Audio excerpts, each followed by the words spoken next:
Good morning and welcome to Brewing Happiness here on Friday the 13th. Are you afraid of Friday the 13th? We're going to talk about it today. That's right. Everything Friday the 13th we're going to talk about today. The history,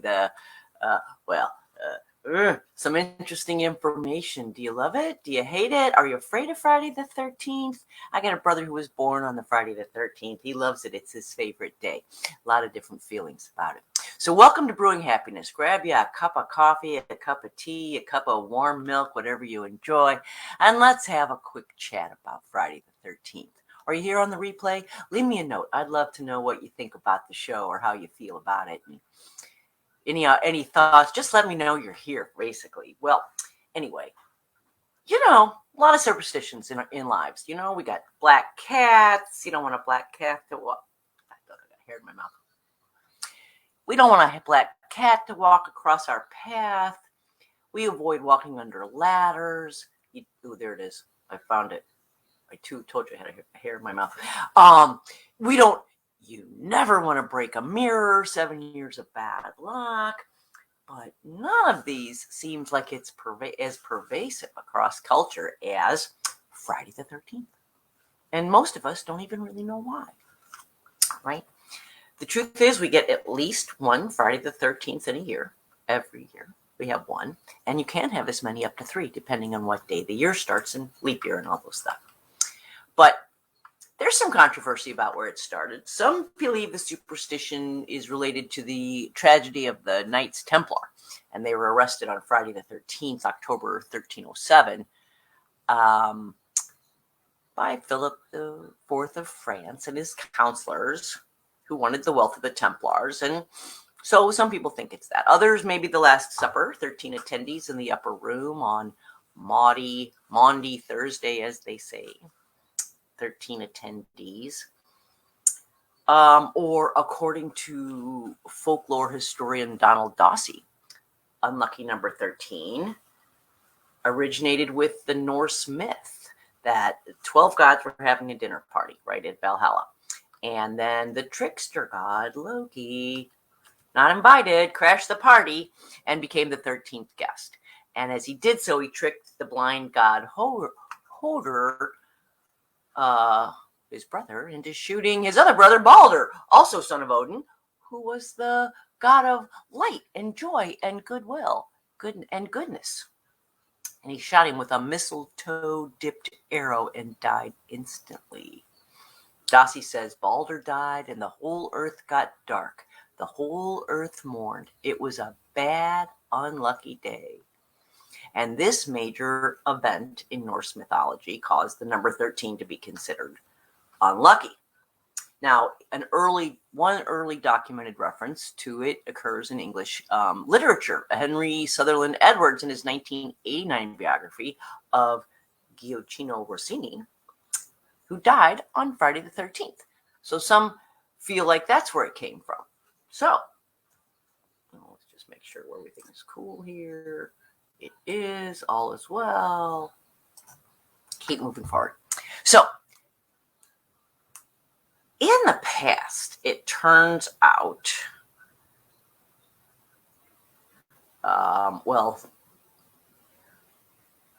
both the number 13 and Fridays were considered unlucky, right? Friday was supposedly, in the Bible, 13, very bad. Friday was the day Adam and Eve ate the apple. It was the day Cain murdered Abel. It was the day the Temple of Solomon was toppled, and the day that Noah set out on his ark for the great flood. All happened on a Friday, and therefore Fridays considered unlucky throughout the years. But the truth is, there's no literature references about bad luck on Friday the 13th, the combination of Fridays. We had some bad Friday, bad 13th, but there was no real reference to Friday the 13th or the combination of the two until the 20th century. Probably happened, we think it happened, or me and the Friday the 13th scholars, right? We all think it happened in the 20th century in response to the publication in 1907 of Thomas W. Lawson's popular novel, Friday the 13th, which contributed to this superstition, right? The novel was about an unscrupulous broker who takes advantage of the superstition of the 13th to create a Wall Street panic on Friday the 13th. We're not seeing anything about Friday the 13th until the 20th century. Now, Lawson wrote this book. Did that start it, or was there already something in the ether and he picked it up and wrote the book about it? Not much documentation on that. Anyway, then of course we had, but it just keeps building, right? Because then first you had this novel in 1907. Then of course the 1980s, we all remember Jason, the hockey masked psycho killer from the Psycho Killer franchise, Friday the 13th, right? That also cemented in the Friday the 13th superstition. And then, of course, in 2003, Dan Brown published the Da Vinci Code, which popularized the incorrect claim, as they said in this article, that superstition started with the arrests of the Knights Templar. So, some disagreement about actually how it actually all came to being. It seems, though, in Hispanic and Greek culture, Tuesday the 13th is bad luck, dominated by the influence of Ares, the god of war. The fall of Constantinople occurred on Tuesday, the 13th of April in 1207. And the Greek name of the day is Treaty, third day of the week. Bad luck comes in threes. So for some reason in Greek and in Hispanic history, we don't like Tuesday the 13th. In Italy, they worry about Friday the 17th. What? Well, for some reason, 17 in Roman numerals is XVI, right? And this can be moved around to form the word XIVI, which means I have lived, which implies death in the present, an omen of bad luck. In Italy, 13 is considered a lucky number, but the 17th, or Friday the 17th, not so much. So maybe you suffer from the fear of the number 13, a phobia famously called Triskaidekaphobia. Or maybe you have a more specific fear of Friday the 13th, which is less famously known as Paraskevadic Triaphobia. Wait, let's try it again. Paraskevadic Triaphobia. I am even going to post this word. Let's see if I can get it to appear. Oh, wait, here. There we go. Paraskevadic Triaphobia, or its lesser known version. Oh, this is fun, right?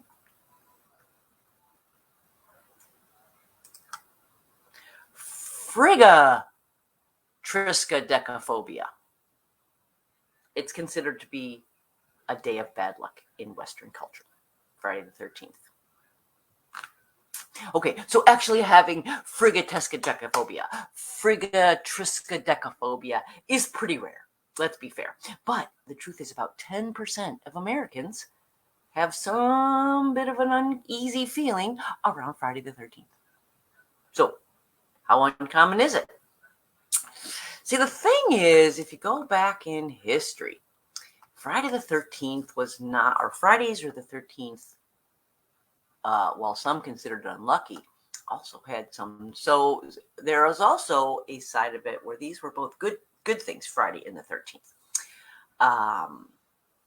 Starting in pagan times, Friday and the number 13th were both associated, back in pagan times, both associated with good fortune, right? Friday was to have a deep association with the divine feminine. In fact, Friday is derived from the Old English. It means the day of Frigg. So there was the Queen of Asgard, powerful sky goddess in mythology.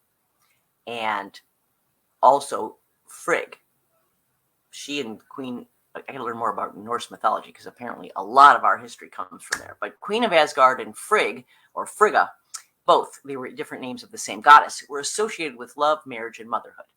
Now, Frigg protected homes, families, maintained social order. She could weave fate. She possessed the art of prophecy. She could bestow or withhold fertility. She was a very popular goddess. Friday was considered a very lucky day for marriage by the Norse and the Teutonic people. Right? Friday, all filled with feminine moon cycles and all that. Now, the number 13 was considered a lucky number by pre-Christian and by goddess-worshipping societies, and this was considered for its link to the moon, lunar, and menstrual cycles. Fertility was prized pagan times, right? Hey, not all the babies lived. We prized fertility. That's how we grew as a people. And artwork drew the connections between the moon, menstruation, and fertility, right?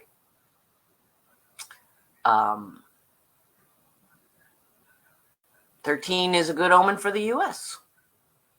13 original colonies, 13 stripes and stars on the flag, 13 olive leaves, 13 stars on the symbol of the United States. 13 was considered a very lucky number in France before World War I, and it was actually used as a good luck symbol. People stamped it onto postcards or made charms out of the number 13. It was considered so lucky. 13 was the lucky number in Italian football polls. In numerology and tarot, the tarot cards, the number 13 is auspicious. It leans towards goodness and bringing on the good things. Many ancient secret societies and mystery schools, right, considered 13 represented death and rebirth through ascension into eternal life. And it represented the secret of all knowledge and sacred sexuality, right? Sexuality. In numerology, the number 13 resonates with pragmatism, building a secure foundation. Its primary focus is building a foundation for the future, right? Although the number 13 is also expressive, and it can bring itself creatively, and practicality is part of the number 13 in numerology. So here we are, Friday the 13th. Then let's go back to, I want to show you the ancient Venus of Losel. Oh, here we're going to share my screen.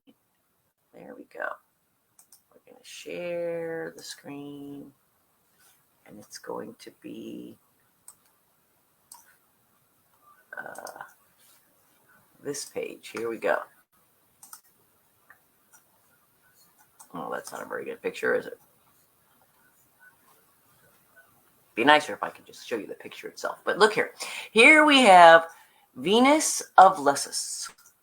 Oh, and how silly am I, because I have put the description of her on a different page. However, look here. This is a pregnant woman. She is clutching her pregnant belly, and she is holding a moon. See the moon crescent in her hand. Okay, we'll go back to our script now. Talk about her a little bit. So, Venus of Losel, 25,000-year-old limestone carving, a voluptuous female figure cradling her pregnant belly, right? She's holding the crescent-shaped horn, which bears 13 notches, and many scholars believe this figurine represented a goddess of fertility, or a ritual, or a ceremony.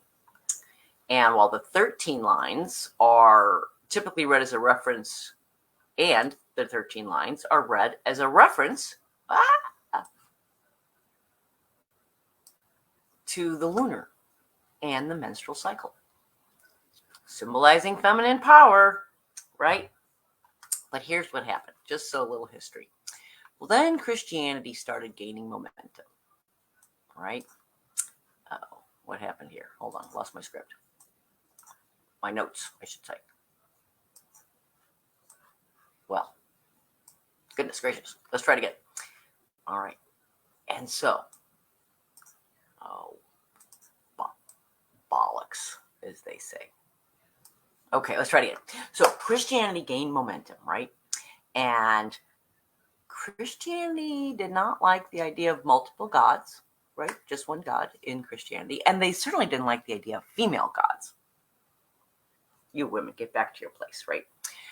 So the celebration of Friday and the number of 13 and the goddesses who invoked love, sex, pleasure, fertility, magic, well, they were considered unholy, right? And so the church, they had to get rid of those guys, right? We don't want you worshiping sex, love, and pleasure.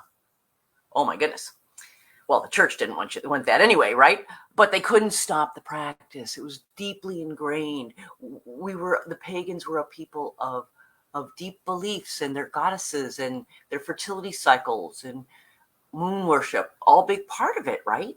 So the Christian authorities had a hard time just like excising that out of their lives. So what happened? They branded the female deities and all those who worship them as witches, right? One way to get you out of the public discussion, call you a witch. Frigga was banished in shame to a mountaintop and labeled a witch. Panatti, he's the science editor of Newsweek, some of the research I did. He writes, it was believed that every Friday, this spiteful goddess convened a meeting with 11 other witches plus the devil, gathering it of 13, right? And plotted ill turns of fate for the coming week. Well, how unfortunate is that, right? That was a campaign to badmouth the female side of things, the celebration of fertility, the celebration of love, sexuality, pleasure, joy, goodness, well-being, all kinds of things in that bucket, right? If you cut out and put shame and guilt and horribleness around deeply human, deeply important, deeply satisfying emotions and feelings, the need for love, touch, sex, pleasure, joy, leaves you with a lot of unhappiness, a lot of guilt and shame, right? So here we are, Friday the 13th. Everybody talks bad luck on Friday the 13th. Probably, I'm guessing, without any information or without any knowledge, that Friday the 13th represented women, fertility, goddesses, the divine feminine. That 13 was considered, well, I don't know, we didn't see any evidence of 13 being considered a lucky number other than in numerology and the tarot cards. But again, I'm guessing that was another trick of the church to make those things no good, and so to discredit them as well. I don't know. I had another show planned today, but then I realized it was Friday the 13th, and I thought, well, let's just chat about that. I'd like to know about it, and that's what the show is about, really. Me asking the questions that I want to know, and then bringing the answers out here, because I figure if they're interesting to me, if I like them, if I'm interested, maybe you are too. So again, if you're watching this on the replay, leave me a message. Love to know what you thought. Love to know if you have an idea for a show. Love to know if you think this was dumb. Or, I don't know, just love to hear from you. Leave me a like, leave me a heart. Love an emoji. Love having conversations through emojis. So let's have an emoji conversation. You need some advice, you want to get cheered up? I'm available. Give me a call. Check out my page. Check out Brewing Happiness. All my vitals are there. Check it out. Give me a call. I'll cheer you up. I'll offer you some words of happiness. Or maybe we'll just talk about Friday the 13th and Friggatriskaidekaphobia. I like that. Friggatriskaidekaphobia. I love that. Friggatriskaidekaphobia. That's what I'm saying all day long. So, until Monday, make it a happy day.